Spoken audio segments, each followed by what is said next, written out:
everybody. My dad thinks his podcast is amazing, so please subscribe, give it 5 stars or whatever, and maybe he'll finally stop talking about it. Anyways, welcome to Sober At.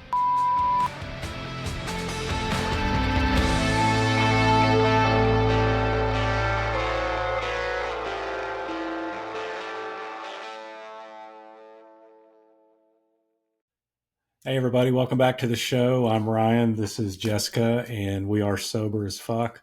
Just want to remind everybody to please make sure you are sharing our podcast on the platforms of Spotify, Apple, and YouTube, and make sure you subscribe, rate, and review every podcast that you can. What he said. That's what he said. That is what he said. Before we get started, like always, trigger warning, we talk about substance abuse, addiction, mental health, self-harm, eating disorders, grief, loss, any of the triggering things you can think of, we talk about. So protect your mental health. If you start feeling some certain way, by all means, log off. But assuming that you stick around, make sure you share with your friends and family. Sharing is caring. We like to keep our content free and accessible for everyone. So blast that shit that shit out. I'm excited because we have our very first couple on the podcast. First couple today. to join the podcast. I'm really excited to have them on. I've known David and for a long time, and now I've just gotten to know Aimee, which is really cool. We've been in kind of the same groups for a while. Actually, since I started Reframe, I've kind of known David, which is really cool. But I feel the love in the air. How about you? Can you feel the love tonight? Let's welcome our friends of the podcast, David and Aimee Escobar. Hey guys, how are you? Hello. Hello. How are you? I love that song. So great to see you guys. Oh yeah. we just watched. Well, we tried to watch Mufasa together at home. I watched Mufasa. I ended up falling asleep. That sounds like what I would do. Yeah, definitely. I heard mixed reviews on it, and I like The Lion King, so I haven't watched it yet, though. I enjoyed it. You enjoyed it? Okay. I liked the storyline. It was it was good. I enjoyed what I saw. What you can remember. And the ending of the movie. So. Oh, yeah. Well, tell us a little bit about you guys. How did you meet? When did you meet? When did the love blossom? Well, we met 7 years ago. 7 years ago, yeah. We have a mutual friend that really close to us, to each one of us, and I've known him since I was 15 years old when I first moved to Vancouver with my family, and he used to go to this bar, and we live in Vancouver, Canada, and so you would think that it's a big city, but it's really not. It's really, everybody knows each other really, and so when at that time I was still drinking as well, and so he would invite me out sometimes, and we'd hang out, and he'd be like, "Hey, come meet me for a drink at this bar," and it was just this hole in the wall, and little bar. I remember going to meet him there, and that's the first time that I met Aimee, and Aimee was not what I expected to be in that bar. I definitely, she was cheery. She was, instantly I was like, hey man, this girl's pretty dope. She's pretty cool. And then him and I would hang out even more, and we were, like I said, great friends. So, and David would be coming into the bar a bit more often. Yeah. Sometimes I was going to say there's two sides to every story. So we heard. So I now want to hear Aimee's side of how it really happened. I was managing the bar, and I had made good friends with our mutual friend, and he never really introduced us. He just started hanging out with them, and then David would just start coming into the bar more and more, and then after the bar closed, we'd often have the after drinks after the bar, and sometimes David would be coming there too, and we would just see each other a bit more often than just that odd time. So I noticed, and then I think the bond started. I think my old lifestyle too. I was only up at night, so going to her bar and then the after hours and just like I'd be out on the streets for 12 hours and every day of the week, and it was just like And it was easy to go to the bar, hang out with her, and spend time with her, and that's what I did. Being a bartender was also nightlife, right? My night wouldn't start until like the bar closed. So there was a lot of drinking and partying for lots. sure in the beginning of our relationship, for sure. And that's definitely probably how we bonded quite a bit. But we didn't actually become a couple for a while. Actually, we were good friends. Yeah. I think that's what kind of when we met, I was actually in a relationship. And I was like I had, been single for a long time. I had put women out of my life forever. I was like, I'm not going to be dating anybody. I'm not going to be marrying anybody. I'm not going to be in a serious relationship. I'm just going to have flings here and there and not be anybody's anything. With my ex and I, we spent a lot of years together that in the end failed. So I was like, I don't want to be with anyone. I have kids as well too. So I was like, nah, it just seems like a lot for me. And so when I met Aimee, when I was like, nope, I just want to be friends. That's it. So when her and we started getting more intimate, it was just like when we started sleeping together, really honestly, it was like, what's going on? I didn't really think anything of it. We're actually not the type of people to be attracted to each other, I think. Right? I don't know. For me, it was like, I didn't really have a type either. So I'm just like, yeah, no, I don't really feel like I had a type. I think I liked toxic people. I like toxicity. And so when I met Aimee, she was the complete opposite of that. She was super, super nice, just friendly, just outgoing, so warm and welcoming. And that's why I think I became friends with her first. So it wasn't it wasn't the toxicity that I'm used to. So definitely different. I have a question. Yeah. So what happened to the boyfriend? I mean, obviously he went bye-bye. It was not a good relationship. I would say that it was on the way out when we had met. And David was really there for me when, that time came that I was like, okay, I need to pull out of this relationship. So David was really there for me. And I think that's when our bond really started, is when he was really mean to her. Yeah. He treated her like she was less than a human being. She, like I couldn't understand how he was treating her. Like, he wouldn't introduce her, like she didn't exist. And he's also an immigrant, right? And she helped him get his permanent residency in Canada, supported him because you need somebody here in Canada to be able to give you what is it? What kind of support? Sponsorship. It's a sponsorship to be able to stay here to get your permanent residency, right? And she did that for him. Yeah. And she would do things for him like that not anybody normal would just off the street would do for you, right? And like I couldn't understand how he would just treat her like shit. And I was like, why are you with him? And I didn't have any ulterior motive for doing that at all. I really hate injustice. I hate when people I hate bullies. I don't like people talking down to other people that don't deserve it. Like, I don't like, I've always been the underdog. I've always been the one that gets the bully, gets bullied or gets talked down to. So when I see other people being treated like that, I feel like it's my calling to come to arms and be like, oh, shut the fuck up. So I got rid of the boyfriend, and shortly after that, David and I became a couple. Yeah. I love that. I mean,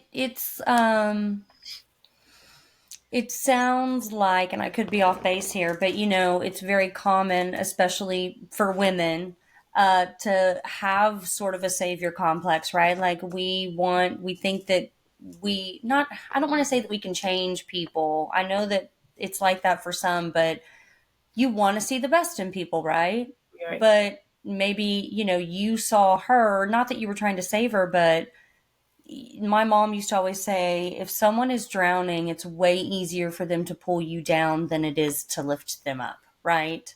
Yeah. And so when you're in the thick of something like that, you don't see how bad it is. Yeah. Sure.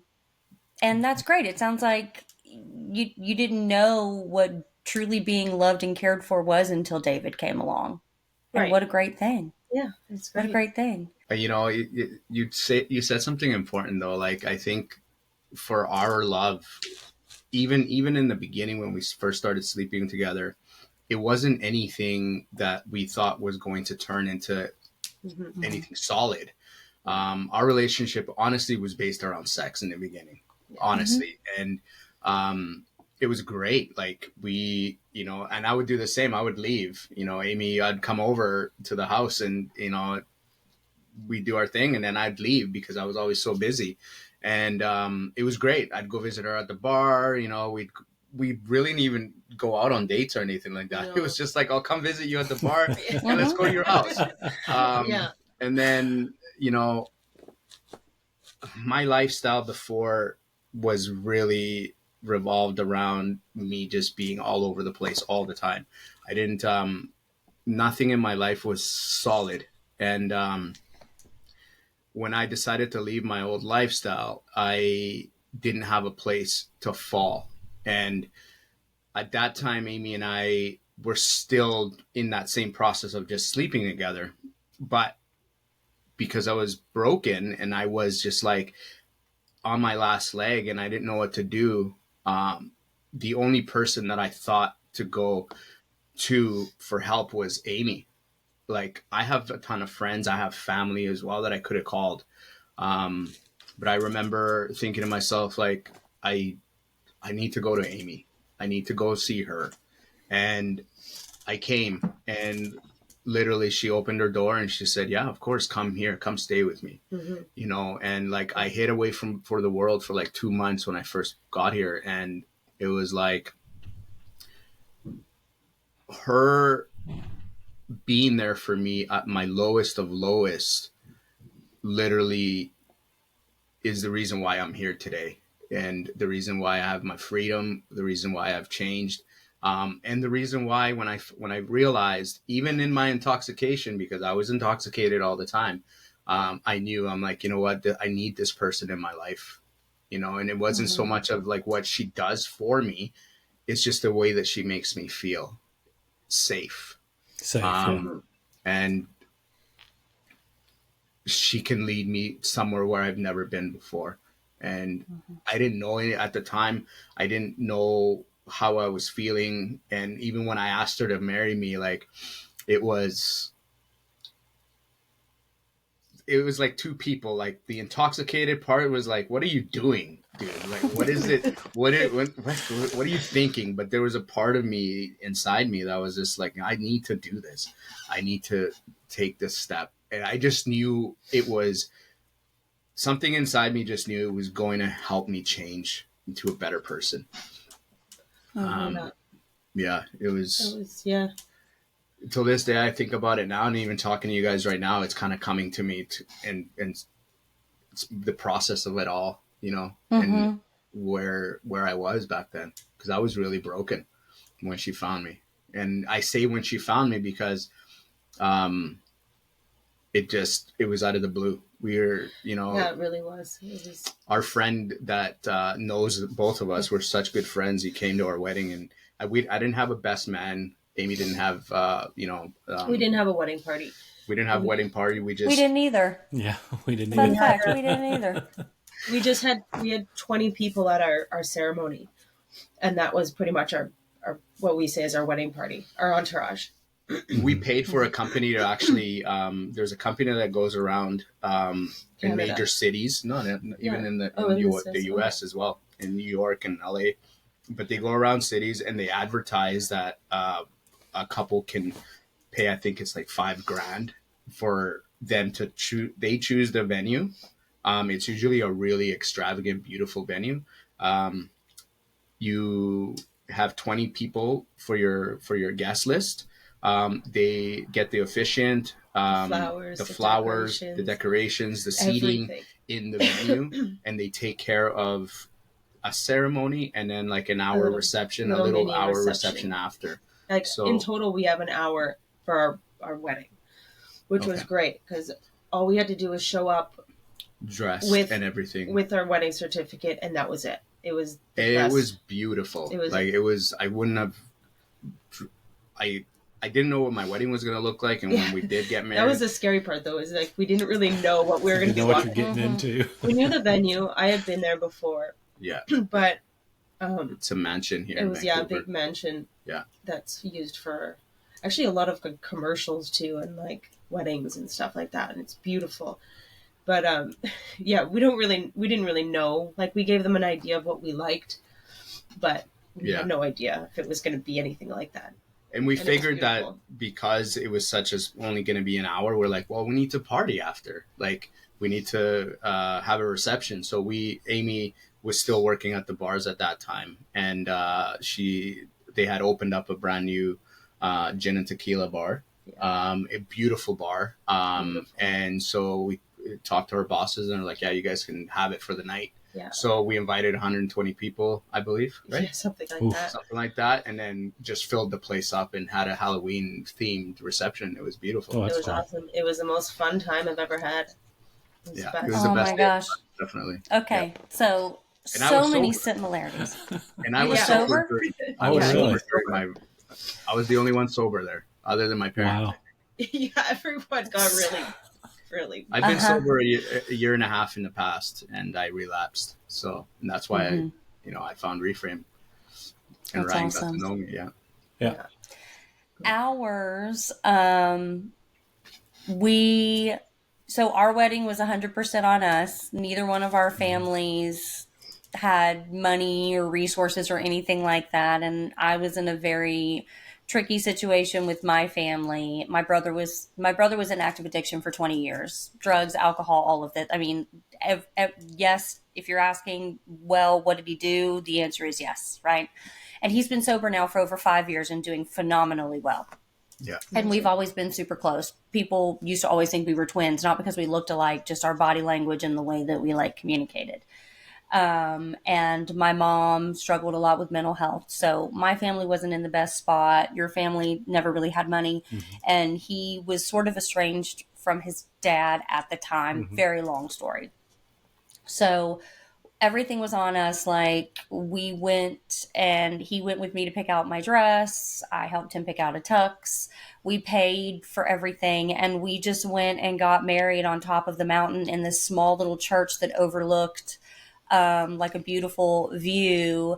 And the only people we had at the wedding other than us were my brother walked me down the aisle and my mom and my cousin, who I was really close to at the time, and then your two kids and your mom. And those were the only people who were at our wedding. And it was really small and intimate. And then we met at a bar. So we rented out half the bar and just invited the bar we met at and invited all of our friends. And our friends made a groom's cake and a wedding cake. And then my garter ended up on top of one of our mutual friends' heads. And I didn't throw a bouquet. It was very non-traditional, and it's just a reason to get together and drink. It is. But the thing is we, the pictures we have are not great quality. Terrible. And our reception is all Marlboro cigarette packs and beer and football playing in the background. Or I guess not football because we got married in July. Baseball or some shit going on. Yeah. And I found out I was pregnant right around that time. And so we put our honeymoon off a little bit and we decided to honeymoon in Las Vegas. And we went to Las Vegas the weekend of Halloween night. And so we spent Halloween in Vegas, saw Cher Halloween night. That was amazing. But I had just started showing. I was like 25 weeks pregnant. And let me tell you something.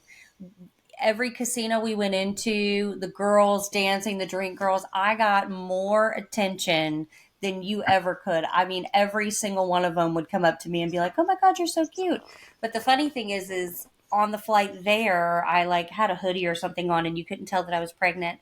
And so we told them we were on our honeymoon. And so they gave us like bottles of free champagne on the flight, and I couldn't drink. And so he just drank all the champagne and was like 3 sheets to the wind by the time we got off. But it was still a fun vacation. Yeah, it was fun. It was still fun. But a lot of similarities there. Because we knew it was all on us, and same thing, our life looks so traditional from the outside. Like, I think that people who know us on a surface level, it looks very just like white collar, 2 white people walking around in Tennessee, but we are so non-traditional people. Like, I never had wedding dreams as a little girl. I never envisioned myself getting married or having kids. Like, all my friends had that stuff planned out, and that was just something that I was like, I mean, if it happens, it happens, but like, it was not. We're looking forward to it. Yeah. Well, I think weddings are beautiful. Like, I could totally be a wedding planner, but it just wasn't. It was nothing I ever saw myself doing. That's why I thought it was so funny whenever he had kids. I was like, don't ask me to marry you. I'm not going to have kids. Like, that's just not part of my story. I'm just a hell of a salesman. I'm a hell of a salesman. Or I'm a hell of a salesman. You know what's funny is that, like, on our wedding, I never envisioned getting married, first of all. Like, and you talk about your brother being addicted to drugs and alcohol. Like, I was always addicted to alcohol, and I did partake in party drugs, right? I sold drugs for over a decade, for about 15 years. He did too. And, and I was involved in literally in an organized crime group here in Vancouver, which took me forever to leave. But coming from there to what I am now, I would have never dreamt it. So with the day that we were going to get married, like leading up to it, I was the bridezilla. I needed everything perfect. Yeah. I wanted everything to look exactly the way I envisioned it, like once I realized that we're about to get married and I had saved up enough money from not drinking that year and a half. I had just finished my electrical course. I got my level 1 electrician certificate. I had saved up enough money for our wedding. I was just like, man, this is a dream. I never thought I'd be here. And then that's what I was like, nope, you take care of your dress, baby, and your makeup. Yeah. I'm taking care of everything. I got the rest. Literally, was like, we need white tablecloths. We need this. I'm like, I'm just here to have a good time. And that was me too. I just want to wear a pretty dress and show up and have a good time.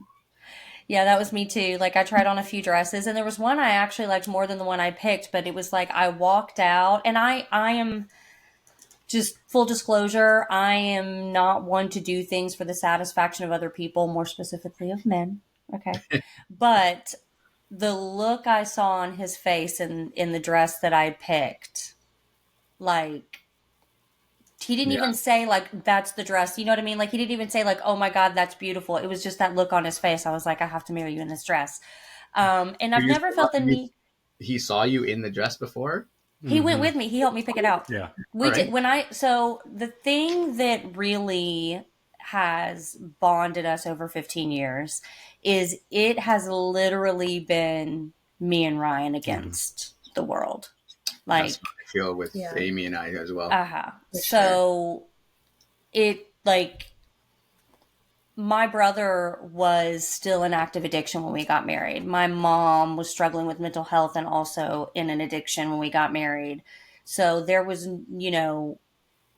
other than like my best friend who was dealing with stuff, she has a single mom of 2 kids. He was the only person. Like, there wasn't anybody, there was no like, someone to help do those things. which is fine.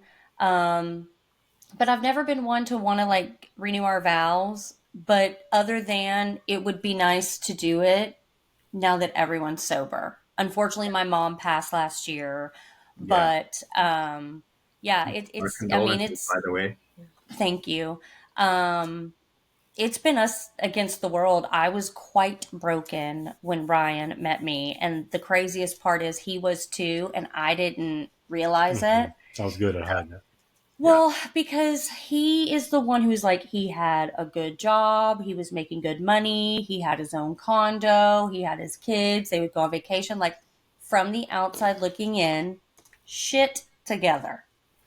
And then for me, I was living with my cousin, my mom, and my brother and my mother were living with me and my cousin, is the way I should say it, because they were not in a good place. And so we were taking care of them and I was taking care of them. And so when Ryan came along, I drove this beat to shit car. So I grew up with very little money too. And the car was like, the bumper was like zip tied up. And it was my brother's old car because he had sold drugs in it, did drugs in it, wrecked it, all sorts of things. And I had to get to work. So it had cigarette holes in it. I remember no heat, only like seat warmers. You had to do this to the window to get it to roll up, because if it went too far, it would roll all the way back down. So that was fun.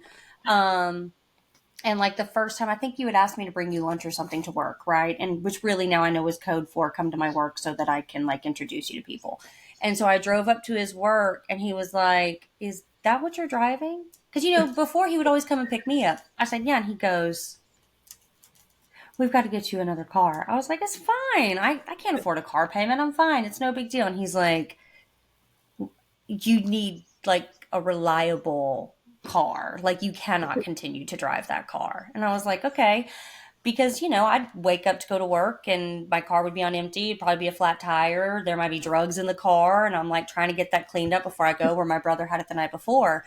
So I was so broken. I mean, and that was really sweet of you, but like, I thought that's what love was, right? So he came in and he's like, "Let's get you a new car."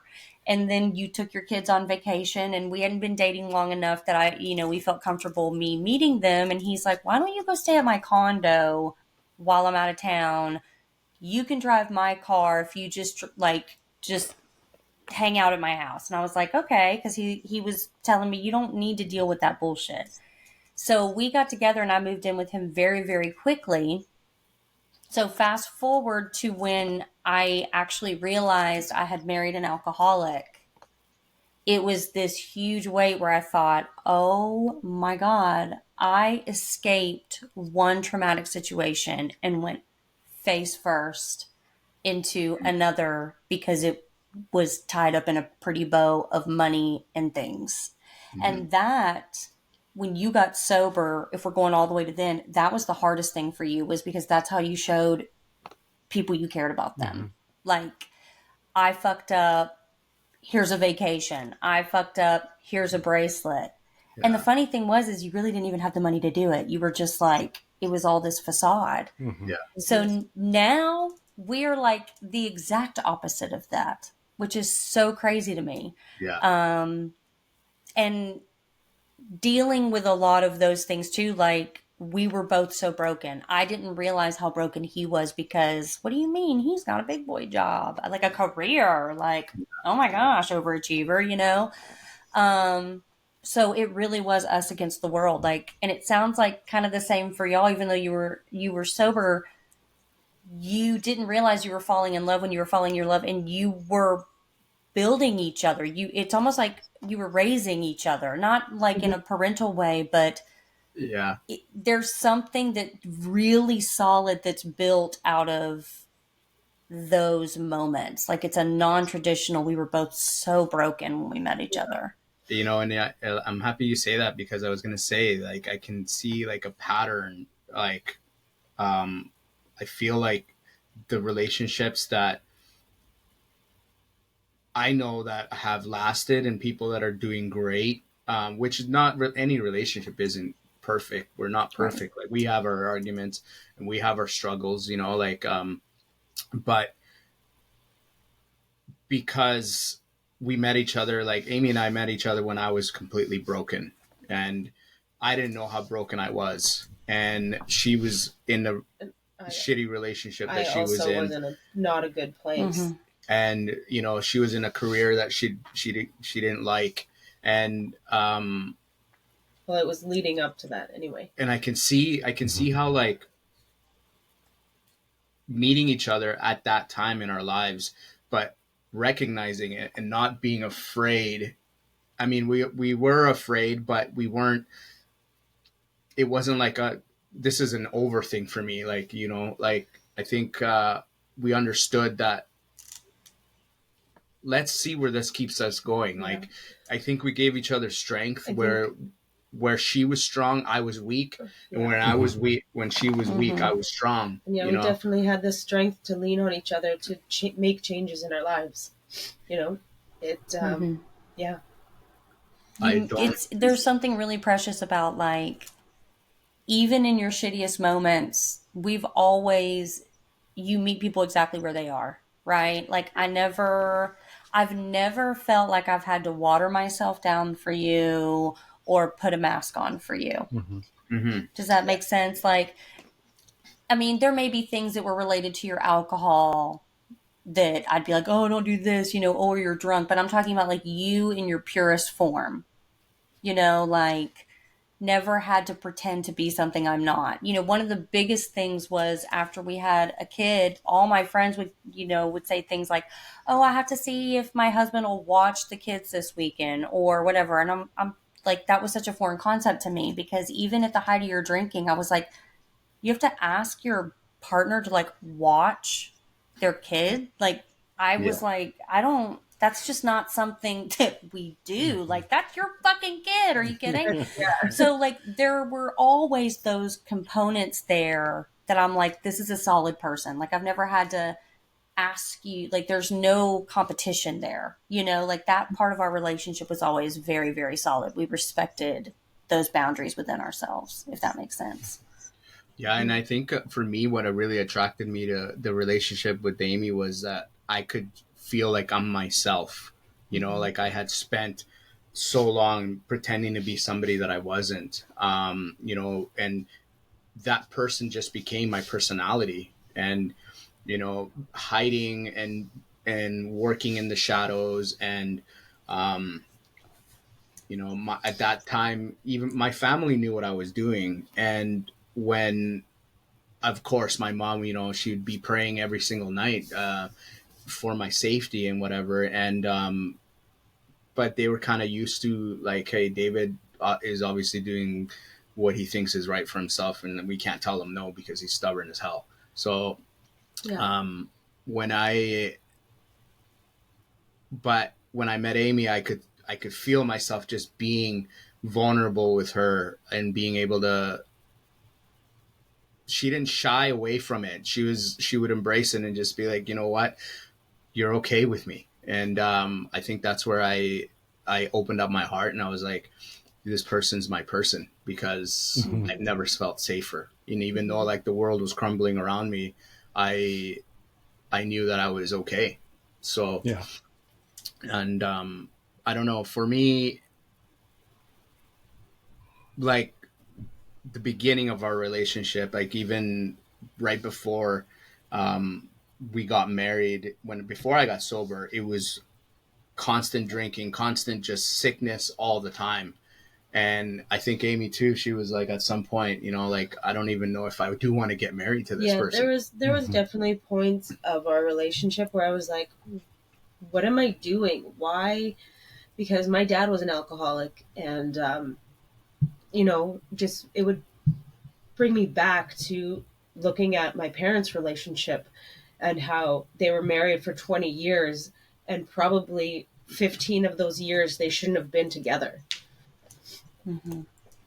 You know, like, it was, and like, looking back as a child and going through all of those things, those memories, and me being like, why would I want to do this? You know, and then just, yeah, being like, well, you're here. You gotta work at this. If you want a relationship, it's not just gonna fall in your lap. You have to work at it. You know what's funny is that she didn't tell me she was feeling this way until after the fact, when I got sober. So she was kind enough to save my heart in telling and not making me feel shame and guilt about what I was putting her through. Instead, she was just like, she held it in and didn't tell me because she saw something in me that said, he will get better and I will hold and wait for that. And when I got better, when I got sober, then she said, you know, I was actually at the brink of breaking up with you because I didn't know I was going to.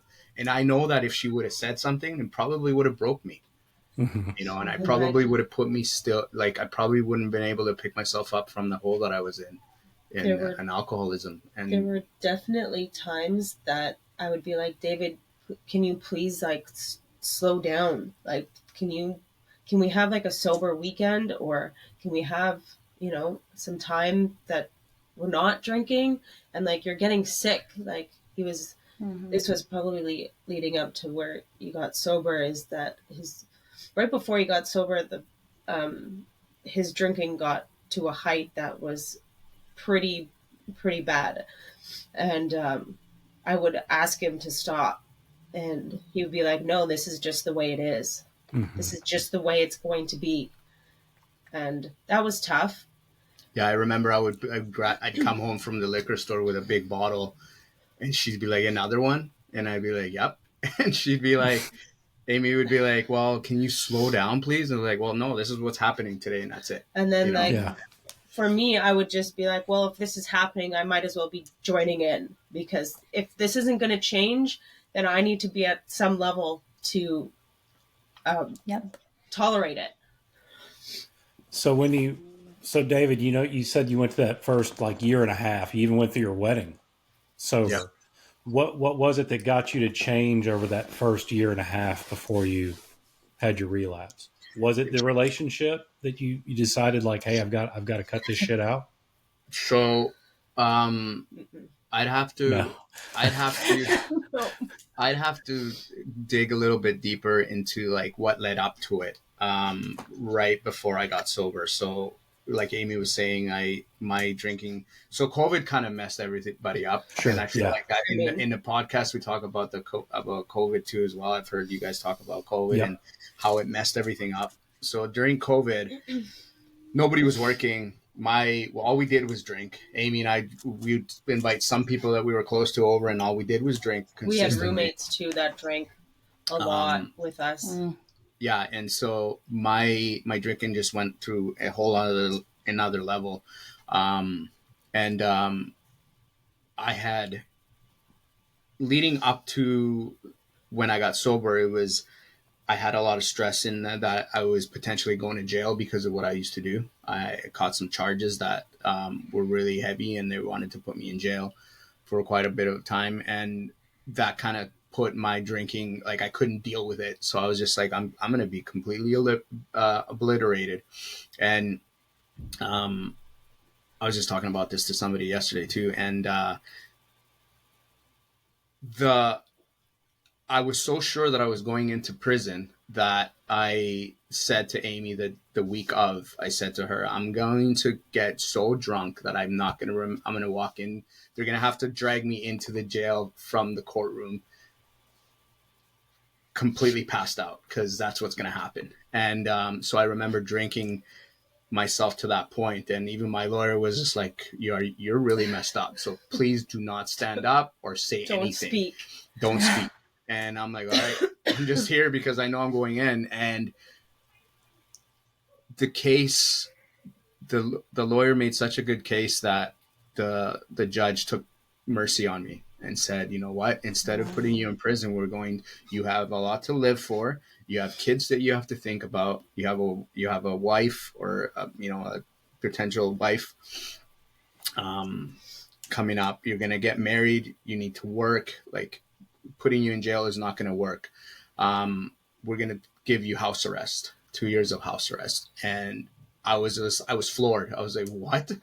I was like, what's going on right now? And my lawyer's like, you're lucky that you got this. If you continue on this path, they're going to throw the book at you and you're going to do minimum 10 years. And if you do this again. So I said to him, you know what, that like, I'm obviously out of the game. I'm not doing that anymore. So, I'm done. And he goes, now, now that you've gotten yourself into school, go to school, finish school. And I was just like, I don't know. At that moment, I was just like, I got myself to stay out of jail. I got myself into school, but eventually I did finish. I was like, you know what, let's just keep going. And I did. But that was December 16th of 2021, 2021. And that same month was obviously January 1st is my birthday. And also Christmas time was never a really great time for David either. I didn't have my kids at that time. And like holidays for me, not having my kids completely put me in a really dark space. And so it made me drink myself to not remember anything. And so January 1st, I decided to get super drunk. I invited some people over and I hit my head on my driveway. I slipped, hit my head. The next day I woke up and I felt like I had caught COVID. I was completely just messed up. And the amount of alcohol that I was drinking is completely unsafe to stop cold turkey. Yeah. You cannot stop the way that I was drinking just off the blue like that. Like you need to taper down.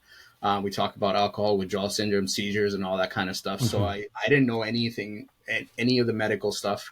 The next day I woke up and I felt like shit. And my first day of classes was starting up online. And I was just like, oh man, like I'm not going to be able to make it. And for 3 days I didn't drink because I thought I was sick. I started hallucinating vividly. I went into alcohol withdrawal syndrome right away. I hallucinated for 24 hours and like vividly, auditory, really visually, physically, I could feel the hallucinations. And like, I would see people in the house that didn't really exist. I saw a dog that we didn't have. I saw trees growing out of the ground, growing limbs and arms and legs and walking around on the streets. It was really crazy. And like, but I thought it was all real. And he's like, do you see this? Do you see this? And I'm like, I don't see this. I'm like, what is he taking? I'm like, did he take something? Is he high? Like what? I don't understand what's going on. And like how it started was really strange too. And like, I was like, this is weird. So Aimee decided to take me to the hospital against my will. And it was really hard to get him to go. And I remember going in and I'm trying to convince the doctors that I'm seeing these things. And I remember them putting me out. I woke up 24 hours later in the hospital. They told me, David, like they didn't know what was wrong with me at the time too, because my blood work came back. Like I didn't have any alcohol, no drugs in my system. They're like, we don't understand. Like maybe he's just going, maybe he's going crazy. But thankfully somebody looked at my pupils and they were jaundiced and they realized that I was in withdrawal. And so they're like, we need to slow your brain down. Otherwise you're going to have brain damage. Your liver's going to shut down. So they put me out. I woke up the next day and they said to me, you're going to die if you continue drinking the way that you do. Do you want to die? And I said, no, I don't. I have kids that I haven't seen yet. And from that point on, they started me on medication. And I decided from then on that I was going to get sober for Aimee and my kids. And I did it. The thing with getting sober for other people, though, is that it's not sustainable. You know what I mean? And for me, when I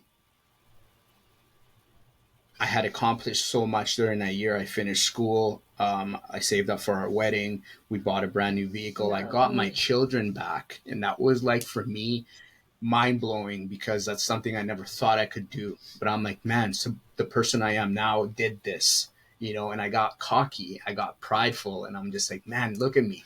And I remember my ex and Aimee would tell me, like, you need to talk to somebody. You should talk to a community or talk to a therapist. I was like, man, I got this, And when the boys my three boys came back into my life. I was working. I remember I would start feeling burnout.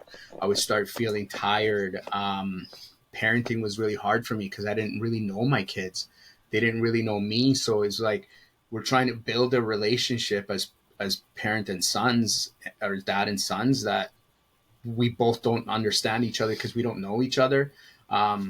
So that was also new territory for me, and for Aimee as well, as a new stepmom, right? Kids. Being a new stepmom that doesn't know my kids either, right? Like my kids are preteens and some are teens now, and like it was all brand new for everybody. It was an added stress for me that I didn't know. I just thought I could take everything on, and it wore me out. And at one point, I remember just thinking, hey, you know what? A drink would be good. I think I'm fine now that I'm a year and a half sober. I think I'll be okay. Like, there's no way that a drink could just take me out. So, we were at a wedding, and we decided that day that I'm like, you know what? I'm going to drink today, babe. And she's like, are you sure? And I'm like, yeah, come on, I'm a year and a half. I'll be fine. One drink turned into 4, and that turned into a 5-month relapse that I lost my kids. The relationship between me and my ex was just completely in the gutter. My kids hated me, and then once again, I was his shoulder and his strong person, and was taking care of him and trying to get him through, trying to get him to stop. I mean, for us, I was still working in the bars, so it was hard. And yes. Actually, at this point, I was already enrolled in school. I was getting ready to start school to change my career, get out of the bars, get away from the drinking. And that's one thing is that I told Aimee, like, this is my journey. I'm the one who needs to get sober. Please don't feel like you need to join me in this, because this is my cross to bear, my weight to carry. You don't obviously have a problem with alcohol. And I would tell her, like, and the one thing for me was, like, I didn't want people to stop hanging out with me. Like, I loved people. I loved hanging out with my friends. I would go to her bar and hang out sober. I would invite people over to our house, and I'm like, bring all your alcohol. I would go out to the liquor store and buy people alcohol just to get them to come hang out with me. You know what I mean? And like, I just was such a fear of being left out that I was like, I'm going to continue doing this, but just not with alcohol. And Aimee didn't see anything wrong with it because dry drunk. Yeah, it was basically white knuckling it. And like, for me, when I would do all of this stuff, I would fight the urges that would come in without any tools. I had no idea that there were even tools, but I didn't know that I was wearing myself out either. I just thought that this is what people do. But I would talk to myself and be like, this is fucking hard. Like, this is not easy, man. Like, I don't know. I don't understand how people have 30 years of sobriety. I was just like, what the hell? How do you do that? And it's crazy. But I remember telling Aimee, like, don't stop drinking. And eventually that wore me out, right? And I ended up getting complacent and drinking again. And so when Aimee, after my relapse, saw, I guess, like, during that time, I guess you understood, like, I mean, at that point, I had already started slowing down my drinking as well. I was getting really worn down from work. I was running 2 bars. So it was a lot of work. It was a lot of stress. And I was getting ready to go to school. So I was already tapering my drinking off, trying to not drink. And then also seeing David in this relapse was really turning my brain to be like, I don't want this. I don't want to drink anymore. I want to stop. I'm changing my career. So I went from bartending to now in the medical field. I'm a lab assistant. But you also saw people, like, there would be patrons, people that go to our bar that would die from drinking. It was really getting to me, seeing the same people coming into the bars and seeing their health just decline so quickly, and people would die and this and that, and just like, I was over it. I was telling David that when he had gotten sober, I was like, I don't think I can do this anymore. Like, it's hurting my soul to serve people a drink, to be like, this might be their last drink. This might be the last time. You know what I mean? And it's scary. It was scaring me. And I was like, I need to get out of this. It's hurting my soul. So the fact that she got to, felt like I kind of did the same thing, where I feel like when I was handing people drugs day in and day out, I felt like I was taking a part of them too, and I think that's where Aimee is just like a legal drug dealer too. Like, Exactly. alcohol is a drug, and like, it's so accepted in society, and for her she's making money and a living off of it. Right. And, yeah, I was just starting to really hurt. Yeah. And so for her to change her career to now working in the hospital to help people, it's like, it's night and day the way that we live now. Yeah. It's so, yeah. It makes me so happy to go and clean buildings from all the grime and dirt, because I'm like, I'm helping clean the city up. I'm also a painter. I own my own painting and renovation business, and I'm my only employee, but I get so much satisfaction from, taking a house and fixing it and seeing the end result, that it's beautiful for people to live in. I conduct myself very different now. But honestly, it has been just due to the fact that I think, and I've shared this before in a meeting before, that my biggest help has come not from the work that I've done or from the community. I think the biggest support for me was Aimee joining me in this journey. The day that she picked me up from the detox center and she told me, I'm 2 days behind you sober, I couldn't believe it. I was like, what?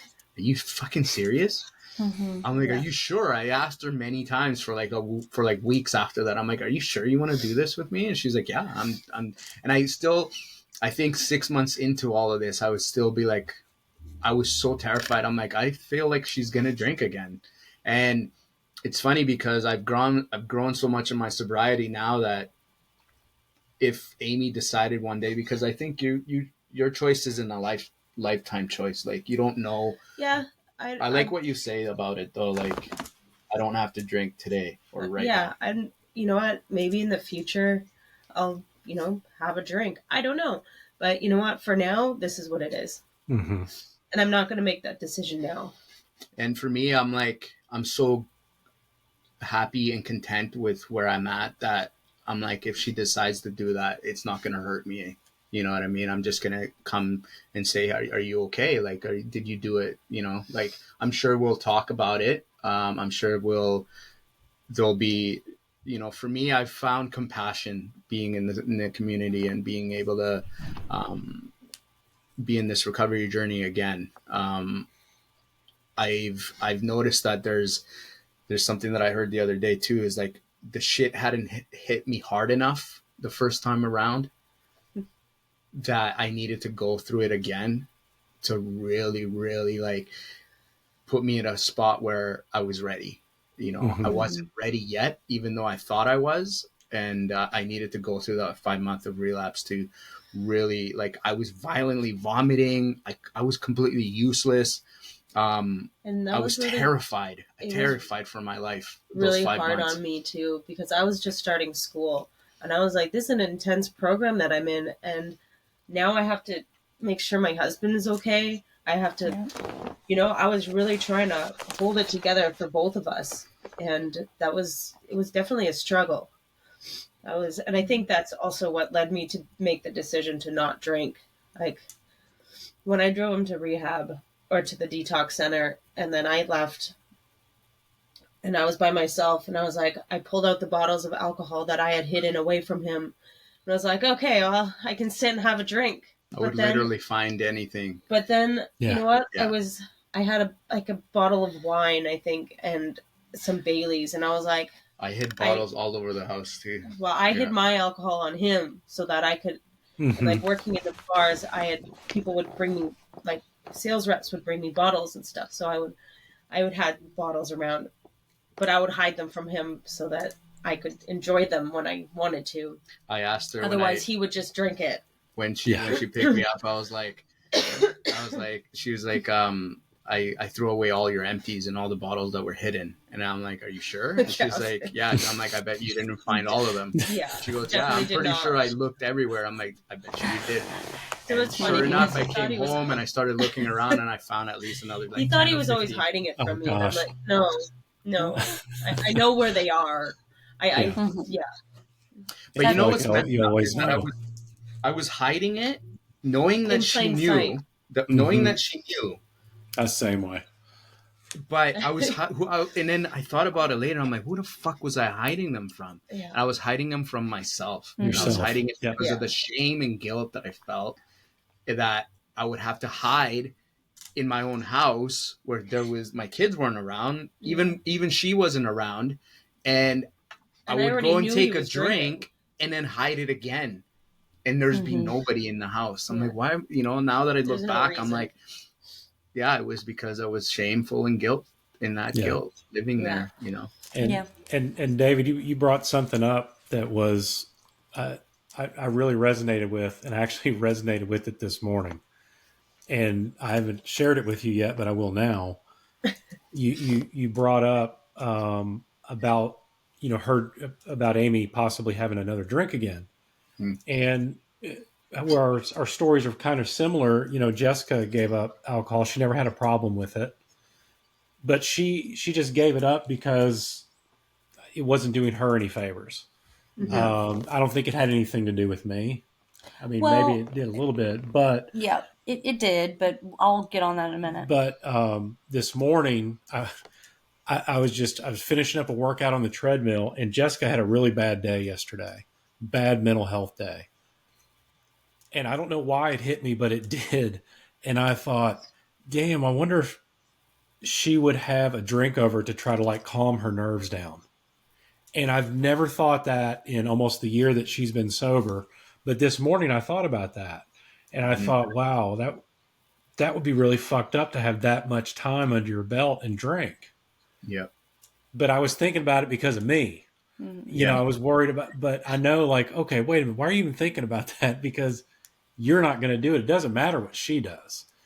If she wants to do it and if she wants to start over or say, I took a bump in the road, it's like anybody else that are in the meetings or in Reframe or whatever. I really don't care what they do. I'm going to be their biggest cheerleader. Sure. But at the end of the day, I can't be responsible for what they do, just like I can't be with her.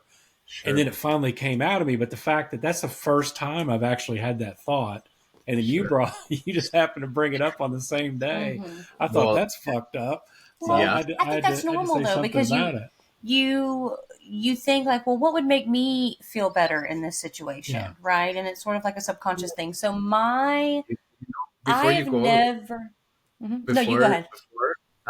Before I forget, the reason I remember you was talking about it, Ryan just brought up the feeling that I felt first when that first thought came in, and this was probably in our around our 6-month mark when I first thought about Aimee actually drinking again, because I did think about it in the beginning. I'm like, this is not a journey she needs to walk, but okay. And then it just became a normal that she wasn't drinking with me. So then one day at 6 months, I was like, will she drink again? What will happen to us? Will we fight? Will we break up about this? Are we gonna, I'm like, but what if that makes me drink? What if her drink puts me in a place where I'm not okay and I end up drinking? That's terrifying, and I get your fear, man. It's so psychological, but as I went through the next 6 months and 8 months or whatever, I don't know how long I have now, but I started realizing, I'm like, you know what though, this is my journey. This is whatever happens to anybody around me, even including the people that are closest to me, even my kids, my biggest fear is that I don't want my kids to bury the cross that I'm carrying. I don't want to pass that down to them. And it terrifies me, but I'm like, the only thing I can do though is make sure that I grow, I understand, and I get knowledgeable and how to help. Right. And so for me, if Aimee drank and didn't tell me about it, what first thought in my head would be, what happened? Are you okay? Are you what made you drink and not tell me ahead of time? Like, are you fine, baby? Like, what's going on? I think that's where my whole attitude about it changed, because I was like, I need to understand where she's at and I need to support her, because if she didn't say, hey, you know what, I feel like drinking nowadays, I would even still be like, hey, what's going on with you? Like, is it because of joy? Is it because of sadness? Is it because of depression, or whatever it is? But I understood at that moment that if Aimee decided to drink because she knows that not drinking has brought her not only we're thriving. Like, we both have great jobs that pay well. We don't have the debt that we used to. We're climbing ourselves out of shit that, you know, my past version of me did. We're able to pay for all of that stuff. We're working on getting our kids back, and like, the benefits of not drinking are there. They're visual. It's a proven concrete thing that sobriety makes us better people and has helped our life get better. Yeah. So for her to choose to go back to drinking, I would be like, what happened? What's wrong? Yeah. And honestly, if I drank again, I don't think it would be out of pain. It would be like, when I think about it, I picture myself, if I have a drink again, it's like, you know, sitting by the lake, having a glass of wine, enjoying a sunset. Or on a vacation in a sunny beach somewhere. And at that point, I feel like I would be, hey, babe, like, enjoy yourself. Enjoy that drink. Like, I see it as an enjoyment, not as a painful experience.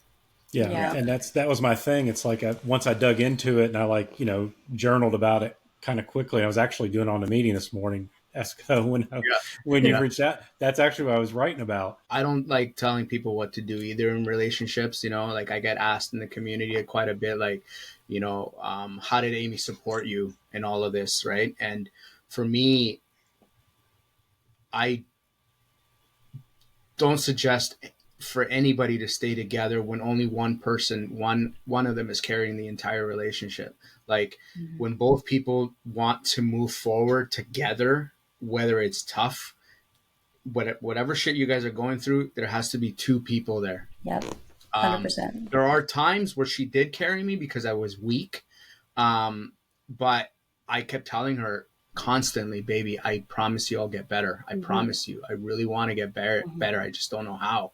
And I would cry to her and just tell her, like, I promise you, I promise you, I promise you. And on my speaker share, I needed to tell her at that moment and just let her know, like, look where I'm at. I got better. Yeah. You know, and still just getting better. So I feel like every single day, like, now that I'm just on this journey to make myself better, not only just for myself first, I have to make myself first. And that's the thing with relationships. I feel like we're so focused on what the other person's always doing. You know what I mean? In relationship, well, he's not doing this, or she's not the one that's doing this, right? But what are you doing to put your best into that relationship? So it's like, you know, for me, I had to change my mentality. Like, I never wanted to be the one bringing shittiness in our relationship. Like, I didn't want for me to be a burden on Aimee in her life. That was my goal all the time, to always remember that I felt like I was such a burden to my ex and my kids. My mental health declined at that time, and they didn't deserve that. So for me, letting them see the new person of me, I'm getting so much joy of just even knowing that they're going to get to meet this new person. Right. But like, I did feel like a huge burden in their lives. So for me, removing myself away from them was my best way of dealing with it. Like, being the better person for them is by me removing that burden from their lives, right? So that's why I chose to stay away from them, even though, like, I would try my best to mend the relationship. But when Aimee came into my life, I felt like she shouldn't have to bear this. But when our alcoholism, we did it together, I didn't think that was a weight. I'm like, you're drinking alongside with me, so I think it's fine. So I didn't see that was a problem. But yeah, definitely, I would say that, like, for anybody listening, like, it doesn't it's not about just, it's not, relationships aren't one-sided. Let me ask you something, Ryan. Like, don't you feel, okay, so you're not only working in a new relationship, because that's how we felt. Like when we both got sober, it's the whole brand new relationship. We're getting to know each other sober. We're trying to make our relationship work, and we're on our second year of marriage. But then I'm also learning myself. Like, I don't know who I am sober either. She doesn't know who she is sober either. And it's like, there's this complexity of you're getting to know you. I'm getting to know you. I don't know myself. Like, there's so many things. And then, like, who are we as a couple? Like, what are our likes and our interests, and what do we like to do? That's why Aimee and I, we try to do activities just by ourselves instead of including people. After the podcast, I think we're going to take a drive and go and just walk around. It's a beautiful day here, and go just walk around just ourselves. And we go snowboarding together on our own. Like, we do activities just getting to know each other. It's like we're dating each other, but we're married. Dating. And like for us, sex too, right? Like our sex life is non-existent right now because we're still learning who we are for each other. We're super shy towards each other. Like we never had sober sex before. Never. It was like completely no holds bar sex in the past, where now it's just like, oh man, like I don't even know what I like anymore. Like the first 6 months, I would say 5-6 months, I was nothing but working on myself. Yeah. Yes. I didn't give a shit what she was doing, what she thought about me. I didn't care, because I knew I had to work on myself. And if I lost her or we split up or whatever, it didn't matter to me. Yeah. Because I knew I had to get sober for me. Mm-hmm. And then we took a trip, which we've talked about before. Yeah, that really was the turning we took point. we went to Washington, D.C., we went to New York, we went to Boston without our daughter. So it was the first time her and I had really taken a trip, and it was the first time I had done where I'm not drinking. And I actually think you were drinking. You would drink a little bit, but not much. I did, because Maybe we went to like that. Sam Adams and stuff, and I would have beers. Yeah. And throughout that trip, it was like every day was a new adventure together. We would date, go to a nice dinner. It's like I was learning not only myself, but learning her again. Yeah. And then it was like every night, just about we'd have sex. Yeah. And it was different. Every night it would be somewhere different or whatever. Mm-hmm. And it was just like falling in love all over again. I remember coming back from that trip and actually shared with Static on one of his meetings about, I just had the best fucking 10 days of my life. I felt like I was a 16-year-old kid again. And, you got this new girl that lets you have sex with her, and just, it's every day. That lets you have sex with her. Well, that's what it's like. I'm going to let you make sex with me. But that's kind of what it was. I'm just like, wow, this is fucking amazing. This girl's going to let me have sex with her again. She's going to let me see her boobs. I get to go out to a nice dinner and do all this shit. And that's what made me fall back in love. And that's when I actually felt love again. Because I hadn't felt love in forever, because I was always masking it with alcohol. Or, alcohol was my mistress, is what I used to call it. And that's where I really spent all my time. Or gambling. That's what gave me a high. Sex was just sex to release anger, or I was pissed. And it was now, a chore. It became a chore at the end of your drinking. And now it's like, it's fucking amazing. It's awesome. It's definitely changed. Sober sex is where it's at. I'll say that. I'll preach that every day. I think that's the same thing too. Is I'll like report back when it gets to that point again. But it will. But the difference too is when you were drinking, I was always sober when we had sex. Yeah. So having one person sloppy drunk and one person sober, and the one person sober being the girl. Bad. Yeah, I mean, when David relapsed, I wasn't drinking that much, and I would be sober, and he would not be. And for me, I feel like it wasn't that enjoyable, because then I was realizing how sloppy it is. And for me, it was like the best thing. Right. That's right. I had relapsed, and my inhibitions were out the window, and I was just like, this is the best. I'm back. I felt like I was back. Yeah. I felt like alcohol gave me my mojo back. Like, honestly, I was like, what the fuck happened? Like, what's going on? And then like that psychologically fucks me up, because now that I'm not drinking, I'm completely different. So I'm like, it frustrates me, because it makes me feel like I'm like, will I ever get to that point again? Like, Oh, I don't yeah. know what I need to do. I don't know what kind of therapy I need to go to. And like, I have my own therapist now, but right now we're still working on like my inner child and my past traumas that I have never worked through. Right. So it's got nothing to do with sex. So I'm like, okay, well, I need to work on that part. But I'm just so shy And a lot of the time. I think it's just a matter of us breaking that shell and just going for it. You know, like, just, you know, thing is we haven't really, since we've been married, we haven't been able to go on any trips really. I feel because David was on 2-year house arrest. Oh yeah, that's right. Yeah, we couldn't leave the country. Like Never mind leave for a weekend. mm-hmm. We couldn't leave the house. I had curfew. I needed to be at home. I get regular checks. I mean, we haven't gone on a honeymoon yet. Yeah. So, oh my goodness. Yeah. So we're just getting to a point in our relationship where we're allowed to go places. Yeah. You know. Now I feel like we can, like, I'm free, and I'm like, okay. But you know, like, going back to the intimacy part, I feel like, because Aimee, we have a different kind of intimacy now. Like, we are very open with secrets, everything. Like, we don't have any secrets. Like, we're completely open with each other. We spend time making puzzles together. Like, we miss each other like crazy. We're share calling an each Amazon other. account. Like, we're totally. I see what That backfires on anniversaries and birthdays and Christmas. I have a friend that I've ordered through for those. Oh, there you Smart. Smart. But yeah, like that, like the intimacy part, other than the sex, is all there.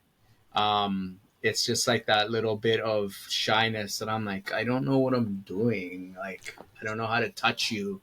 I don't know how to caress you. That's what I think. I feel like I'm the biggest hurdle to go. I think I have the biggest psychological thing to cross, because honestly, we've had sex, and it's been great for the minimal times that we've had it. But even during the sex, I'm in my own head thinking like, what am I doing right now? Like, is she like this? Do I like this? What's happening? Like, and it's such a battle within me that I'm just like, I have to get myself out of that, you know. And it's, I think for me, the psychologicalness, I don't even know if that's a word, but has to do with a lot of not even getting to know who I am, right? Like, now that I am turning into this new version of me, I have questions about even how am I expressing myself to people.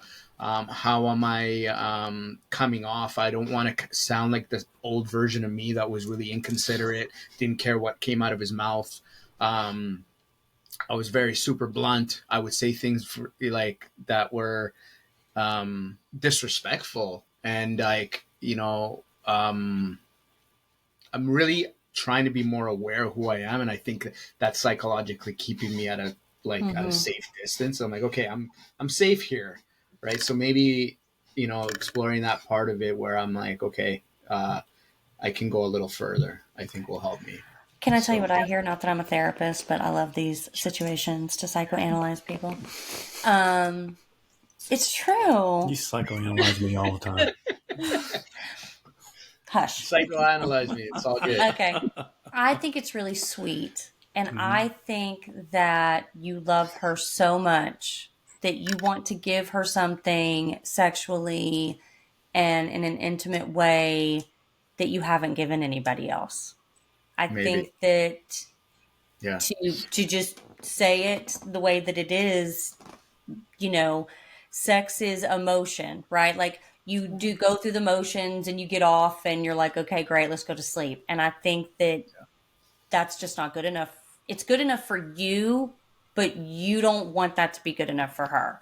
You don't want it to be like you're having sex with her like every other girl you've had sex with. You don't want it to be like having sex with her every other time. You're like, this is new. Like, I love you so much that even me having sex with you, I don't feel like that's not even enough. Like, I want you to literally feel how much I love you, and I want it to be explosive and like different and real and big. Yeah. And I get that. I get that I've never because actually thought about that before. That makes a lot of sense, to Yeah. be honest with you. Mm-hmm. What just popped into my head is kind of like Amy's never had surprise birthday parties, has never had anybody make a big deal of her when I first met her. And I said to myself when I met her that I was going to do that for her. So not only have I made these crazy, extravagant birthday surprise parties for her, like He had like 25 people hidden in the house. and like Aww. And I was talking to my cat. Everyone could hear me. They all jumped out. like I took her, yeah, like it was amazing. I took her out, made it was her birthday. This was like just one of them because they've all been like that. But this one instance, I had told her we're just gonna go out for dinner. That I was really tired. That I didn't want to do much, but that later on, like the next week, we'd plan something. But little did she know that I had bought tickets to Cirque du Soleil. We were going out for this really expensive dinner, and then I had everybody, her best friend, help me arrange getting like 25 people into our house, getting the house ready. Everybody was gonna like jump out of all the rooms that we have in the house, including the bathroom. When I had told her that I felt sick from the food that we ate and had to go home. And so, on the way to the restaurant that I told her we were going to, which I told her that we were going to go to the shitty restaurant. She's just like, okay, well, I'm like, you know what, babe, I don't really feel like going to that restaurant. Let's go here. So I took her to the more expensive restaurant. And then after, I was like, babe, I want to go home. I don't feel well.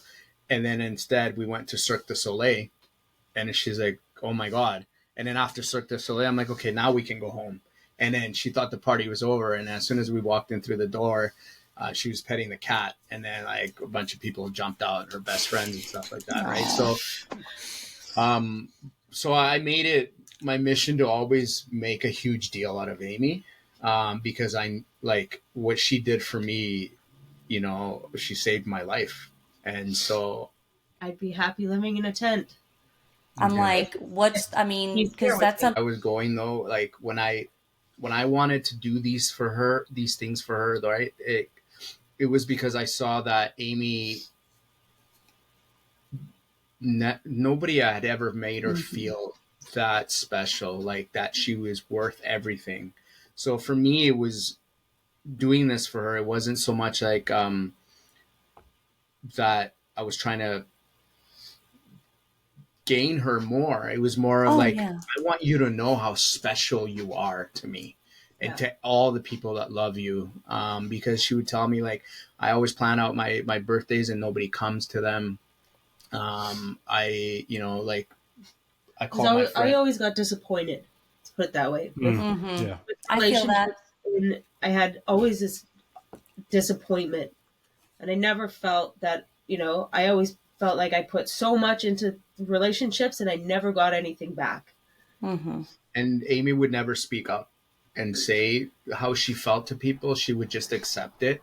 And I was like, I don't like that. I don't like that people are treating you like this. Like, it was like, no, that's not going to happen anymore, man. Like, these people that love you need to show you that they love you. And like, I feel like people, your relationships have gotten stronger, I feel like, because of for sure how you have kind of been more advocated for yourself, and being able to have a voice. Yeah, definitely meeting David and being with David, because he loves confrontation, and I'm scared as fuck about it. Like I really like will run, confrontation too. I will run from the confrontation at all cost. But since being with David, I have seen the confidence that it gets you and the respect it gets you, and it's definitely helped me conquer some of those confrontations. There's some that I cannot do. I think it's giving you a little bit more confidence. It's given me more confidence. A bit more of a voice. And I think just knowing that he's got my back, that I have someone on my side that is going to be there. Even if he's not there for that confrontation, I have the confidence that I can talk to him about it. And he's not going to give me judgment. I don't think it'd be possible without sobriety, though. Yeah. Honestly, no. Like we've definitely have grown a lot in the last year, and we're still growing. Like I know that the sky's the limit, and a lot of people I've heard lately, like, what's next in their journey, and I'm like I want to like shake my head and be like, what do you mean what's next? The rest of your beautiful life. That's right. You have such a massive, like, this world has so many complexities and so many experiences that I haven't not tried, that I've kept myself stunted because of the alcohol, that now I'm able to just say that door is completely wide open. It's like the world just said, okay, welcome now. Yeah, now that you're here finally. I think that's what's next. Just enjoying the rest of my life the way I feel like I should have been always enjoyed. Doing the things that we want to do. That the things that we wanted to do when we were thinking and dreaming, right? We can do those things now, which are easier to do now that we're sober. It makes them real. They're going snowboarding again to our That's what I was going local to say. I know you guys go snowboarding, so that's awesome. I'm trying to get her on the slopes for years. It's not going to happen. One last one for the season. Yeah. We also have an ocean in April. So April's like this. Vancouver's got this thing that people love to do, is that they'll go up snowboarding in the mornings and then go suntanning in the afternoons. You can go golfing and surfing same day. You go snowboarding and surfing in the same day. I was snowboarding before I met David, and David at the age of 40 learned how to snowboard. So I'll be 40 in July. You can do it. Prairies in the cold snow, cold winters, tons of snow. I love the snow. I just don't like the cold. That's why I moved to BC. Because the prairies are cold as fuck, and I don't like the cold. I don't like being cold. So I think it's an overstimulation thing for me. Like when I think you get your snowsuit on, you get all bundled up with the scarf, everything's on, you got your mittens on, you got everything, and now you're like, I have to pee. And Mom's like, I have no shame. If you don't think I wouldn't put a fucking Depends diaper on my ass, I'd be like, I'm pissing myself right now. You little bitches have to go get undressed. I battle that right now with work, because I hang off the side of a building for a couple of hours, and I was like, I just to take off my harness, to take off my rain in the middle of a tall building, and I'm like, you can't just get down to go to the bathroom. Like I've had to unfortunately use someone's balcony at one point, because I'm like, I can't hold it. What are you gonna do? At least he has the power washer with him. He can spray it all clean off. it. Yeah, absolutely. That would be me. Yeah. I mean, but see, I'd get fired because I would be like squatting on someone's balcony. That's a story. That's right. So well, that's what we're about to get to. So before we get you out of here and get you to back to the beautiful life and going out and living it, there's got to be a story. It could be single. It could be both of you, which would be even better. That you guys can tell us. If it involves pee, even better. Embarrassing drunken story. I have one. I don't know if I was trying to think of one, and I forgot to talk to you about this before we did this. But do we have a drunken together pee story that I don't. It doesn't have to be pee. It could be any hilarious drunken story. Oh man, I have so many. I know that there's a schoolyard right across from where we live, and in summertime at night the sprinklers go off. There's a whole fence around, and you can't get in because they fence it off. They close everything off in summer to get the grass better. And I remember this was early in our relationship. I was like, let's go run through the sprinklers.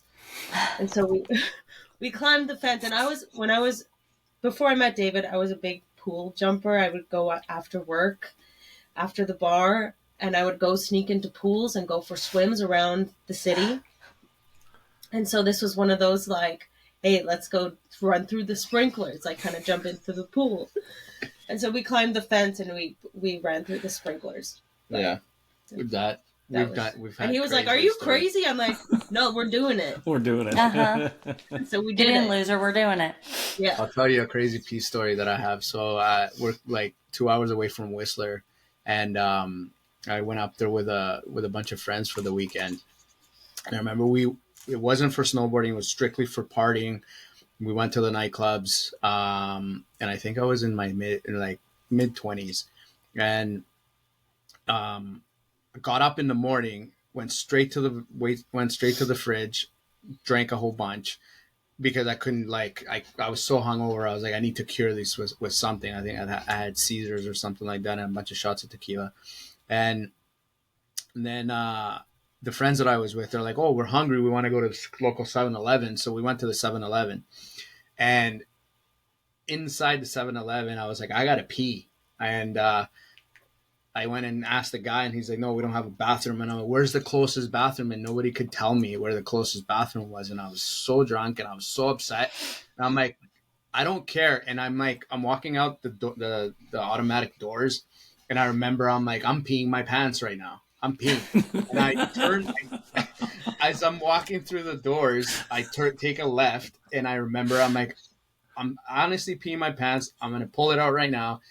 And I start peeing right next to the open door, and it was like 10 o'clock in the morning. There was people walking in and out. Oh shit! And I'm peeing right beside the door, and then I'm moving like this so that way they don't see me. But they're like walking by. They're like, ew, gross. Why? They're like, we're going to call the cops. And I'm like, call the cops. I'm going to be done right before they get here. So I'm going to be at it. I'm like, I asked every single buddy here if there was a bathroom. You guys told me no. So I'm using this as my bathroom. And I never went back to that 7-Eleven. So I bet. it was embarrassing. I remember like it was yesterday. But I'm sure we have like hundreds and hundreds of different stories. I'm sure there's more out there. We have a bunch too.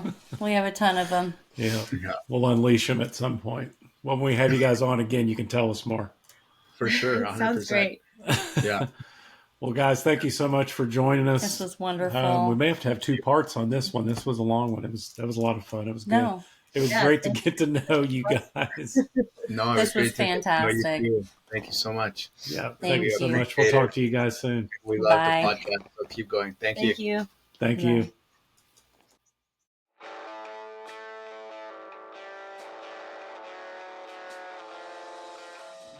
If you love the podcast, which I know you do, please like, subscribe, and hit that notification bell to get notified every time we post. That's right. Dropping them, baby. Word.